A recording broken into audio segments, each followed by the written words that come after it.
ಅದು ಅಂತಾರಾಷ್ಟ್ರೀಯ ವಿಮಾನ ನಿಲ್ದಾಣ. ಮಳೆ ಬಂದ್ರೆ ಆ ಏರ್ಪೋರ್ಟ್ನಿಂದ ನೀರು ಹರಿದು ಹೋಗೋಕೆ ಸರಿಯಾದ ವ್ಯವಸ್ಥೆ ಇಲ್ಲ. ಸುತ್ತಲಿನ ಗ್ರಾಮಗಳಿಗೆ ಚರಂಡಿ ನೀರು ನುಗ್ತಿದೆ. ಬೇಸತ್ತ ಸಂತ್ರಸ್ತರು ಏರ್ಪೋರ್ಟ್ ಆಡಳಿತದ ವಿರುದ್ಧ ಸಿಡಿದೆದ್ದಿದ್ರು. ಏರ್ಪೋರ್ಟ್ ರಸ್ತೆ ತಡೆದು ಬಿಸಿ ಮುಟ್ಟಿಸಿದ್ರು.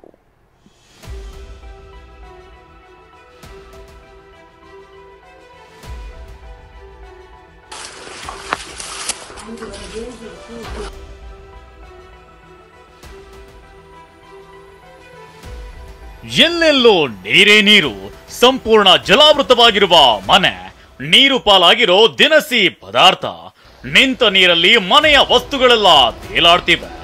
ನಿವಾಸಿಗಳಿಗೆ ದಿಕ್ಕೆ ತೋಚದಂತಾಗಿದೆ.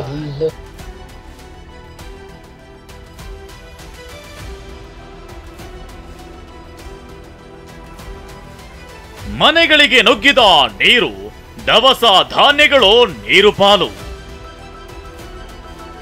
ಏರ್ಪೋರ್ಟ್ ಅಧಿಕಾರಿಗಳ ಎಡವಟ್ಟು, ರಸ್ತೆ ತಡೆದು ಆಕ್ರೋಶ.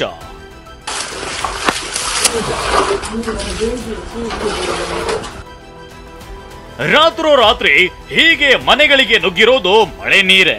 ಆದ್ರೂ ಇದು ಸ್ವಾಭಾವಿಕ ನೆರೆಯಲ್ಲ. ಮಂಗಳೂರು ಅಂತಾರಾಷ್ಟ್ರೀಯ ವಿಮಾನ ನಿಲ್ದಾಣದ ಅವೈಜ್ಞಾನಿಕ ಚರಂಡಿ ಕಾಮಗಾರಿಯ ಎಡವಟ್ಟು. ಏರ್ಪೋರ್ಟ್ ಮೇಲ್ಭಾಗದಿಂದ ಹರಿದು ಬರುವ ಮಳೆ ನೀರು ಸುತ್ತಲಿನ ಬಜ್ಪೆ, ಕರಂಬಾರು, ಅದ್ಯಪಾಡಿ ಗ್ರಾಮಗಳ ಜನವಸತಿ ಪ್ರದೇಶಗಳಿಗೆ ನುಗ್ಗುತ್ತಿದೆ.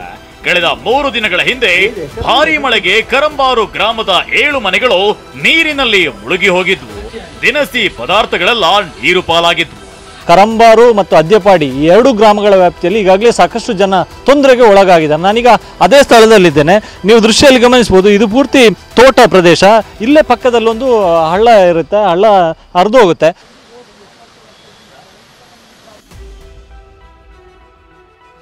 ಜಿಲ್ಲಾಡಳಿತದ ವಿರುದ್ಧ ರೊಚ್ಚಿಗೆದ್ದ ಜನರು ಏರ್ಪೋರ್ಟ್ ಮುಖ್ಯ ರಸ್ತೆ ಬಂದ್ ಮಾಡಿ ಪ್ರತಿಭಟಿಸಿದ್ರು. 4 ವರ್ಷಗಳಿಂದ ಸಮಸ್ಯೆ ಅನುಭವಿಸುತ್ತಿದ್ರು. ಶಾಶ್ವತ ಪರಿಹಾರ ಕಲ್ಪಿಸುವಲ್ಲಿ ಜಿಲ್ಲಾಡಳಿತ ವಿಫಲವಾಗಿದೆ ಅಂತ ಆಕ್ರೋಶ ಹೊರಹಾಕಿದ್ರು. ಸಮಸ್ಯೆ ಬಗೆಹರಿಸದಿದ್ರೆ ಮುಂದೆ ಸಂಘಟಿತ ಹೋರಾಟ ಮಾಡೋದಾಗಿ ಎಚ್ಚರಿಕೆ ನೀಡಿದ್ರು. ಮಾಡ್ತೀವಿ ಸರ್, ಯಾಕಂದ್ರೆ 5 ದಿವಸದಿಂದ ಕಾದ್ವಿ ಸರ್. ನಾವು ಎಷ್ಟು ದಿನ ಅಂತ ಹೇಳಿ ಕಾಯುವುದು ಸರ್? ನಾವು 5-6 ವರ್ಷದಿಂದ ಇದೇ ಅವ್ರದ್ದು ಹಣೆ ಬರಾದ್ರೆ ನಾವೇನ್ ಮಾಡ್ಲಿಕ್ಕೆ? ಎಲ್ಲ ಬಂದ್ರು ನೋಡಿ. ಇವತ್ತು 5 ದಿವಸ ಆಯ್ತು. ತಹಶೀಲ್ದಾರ್ ಬಂದು ನೋಡಿದ್ರು, ಪಟ್ಟಣ ಪಂಚಾಯತ್ ಬಂದು ನೋಡಿದ್ರು, ಏರ್ಪೋರ್ಟ್ ನವ್ರು ಬಂದು ನೋಡಿದ್ರು. 5 ದಿವಸದಿಂದ ಅವ್ರದ್ದು ಯಾರ್ದು ಸುದ್ದಿ ಇಲ್ಲ. ಅದೇ ನೋಡಿ ಇವತ್ತು ಹೇಗೆ ಬಂದ್ರು ಸರ್ ಎಲ್ರು. ಆಗದಿದೆ, ಇದೇ ಪ್ರತಿಭಟನೆ ನಮ್ದು. ಏರ್ಪೋರ್ಟ್ ರಸ್ತೆ ಬಂದ್ ಮಾಡ್ತಿದ್ದಂತೆ ಅಧಿಕಾರಿಗಳಿಗೆ ಬಿಸಿ ತಟ್ಟು. ಕೂಡಲೇ ಏರ್ಪೋರ್ಟ್ ಆಡಳಿತಾಧಿಕಾರಿಗಳು, ಕಂದಾಯ ಇಲಾಖೆ ಹಾಗೂ ಪೊಲೀಸ್ ಅಧಿಕಾರಿಗಳು ದೌಡಾಯಿಸಿದ್ರು. ಶಾಸಕ ಭರತ್ ಶೆಟ್ಟಿ ಕೂಡ ಆಗಮಿಸಿ ಜನರ ಜೊತೆ ಮಾತುಕತೆ ನಡೆಸಿದ್ರು. ಭರವಸೆ ಹಿನ್ನೆಲೆ ಸ್ಥಳೀಯರು ಪ್ರತಿಭಟನೆಯನ್ನ ಹಿಂಪಡೆದ್ರು. ಈ ಸಮಸ್ಯೆನ ನಾವು ಏರ್ಪೋರ್ಟ್ನವರ ಗಮನಕ್ಕೆ ಬಹಳ ಸಮಯಗಳಿಂದ ನಾನಿರ್ಬೋದು, ಉಮನಾಥ್ ಕೋಟಿಯನ್ನು ಇರ್ಬೋದು, ಇದನ್ನು ಗಮನಕ್ಕೆ ತರ್ತಾನೆ ಇದ್ದೇವೆ.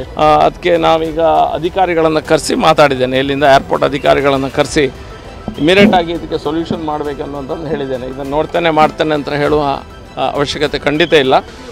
ಏನೇ ಹೇಳಿ, ಏರ್ಪೋರ್ಟ್ನವರ ಅವೈಜ್ಞಾನಿಕ ಕಾಮಗಾರಿಕೆಗೆ ಗ್ರಾಮಸ್ಥರು ನರಕ ಅನುಭವಿಸಬೇಕಾಗಿದೆ. ಭರವಸೆ ಬಳಿಕವಾದ್ರೂ ಸಮಸ್ಯೆಗೆ ಅಂತ್ಯ ಹಾಡ್ತಾರ ನೋಡಬೇಕು. ಅಶೋಕ್, TV9 ಮಂಗಳೂರು.